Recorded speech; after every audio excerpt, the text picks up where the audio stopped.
The Siege of Calais was fought in early 1558 during the Italian War of 1551 to 1559. The Pale of Calais had been ruled by England since 1347, during the Hundred Years' War. By the 1550s, England was ruled by Mary I of England and her husband Philip II of Spain. When the Kingdom of England supported a Spanish invasion of France, Henry II of France sent Francis, Duke of Guise, against English-held Calais, defended by Thomas Wentworth, 2nd Baron Wentworth. Following failure in mid-1557, a renewed attack captured the outlying forts of Neuilly and Ricebank, and Calais was besieged. When the city capitulated, England lost its last territory in France. Background: the victory of Louis XI of France over Charles the Bold in 1477 and the annexation of Picardy to the French crown domain marked the end of a status quo over the possession of Calais. For nearly a century the House of Valois had preferred to turn their armies towards Italy, rich and technologically ahead of the rest of Europe,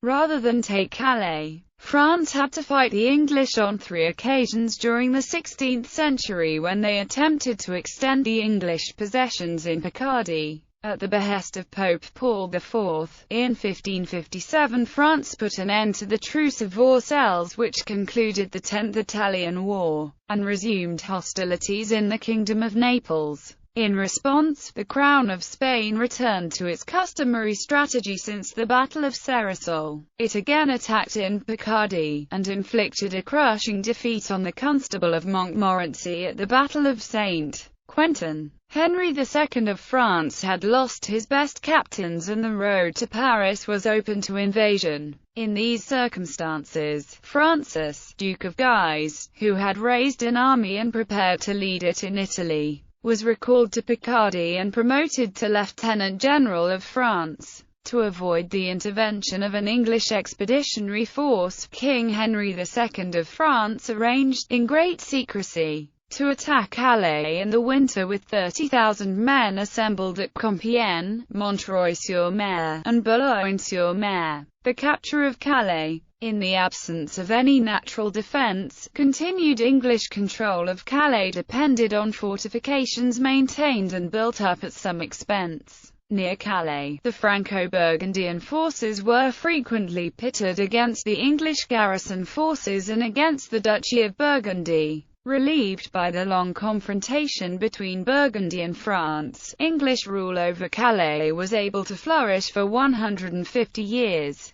The French and the Burgundians each coveted the city, but preferred to see it under the English rather than their rival. On 1 January 1558, the French vanguard invested Sangatte and Fretenelles, and the army corps reduced Fort Risbon the next day. On 3 January, the artillery moved into Fort Neuilly at Risbon. Thomas, Lord Wentworth, completely overwhelmed by a lightning attack, handed the keys of the city to the French on 7 January. The booty taken by the French was more than they had hoped for: food for 3 months and nearly 300 guns. The English defences of Guinness and Hames soon also fell. Henry II of France arrived at Calais on 23 January 1558. France had reconquered the last territory it had lost in the Hundred Years' War and put an end to 2 centuries of fighting between England and France. The new French administration made a particularly efficient demarcation of the border, created a new division of farmland, reorganized the 24 parishes, and reconstructed villages and churches. In England there was shock and disbelief at the loss of this final continental territory. The story goes that a few months later Queen Mary, on her deathbed, told her family, "When I am dead and cut open, they will find Philip and Calais inscribed on my heart."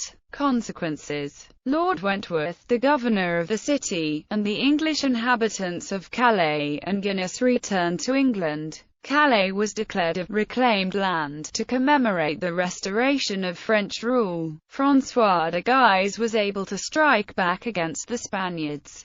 During the summer he attacked Thionville in Ireland, and was about to invade Luxembourg when the Treaties of Le Cateau were signed. In April 1559, the Treaty of Cateau-Cambrésis between France and Spain included recognition of Calais as an English possession in temporary French custody pending a purchase price of £500,000 gold crowns to be paid by France in 8 years' time. However, in 1562, upon the outbreak of the French Wars of Religion, England's new Queen, Elizabeth I, revived her kingdom's claims to Calais, and occupied the French port of Le Havre in order to keep it until France should restore Calais. French forces ejected the English in 1563, and the Treaty of Troyes effectively recognized French ownership of Calais in exchange for payment to England of only 120,000 crowns. Although the treaty made no mention of Calais,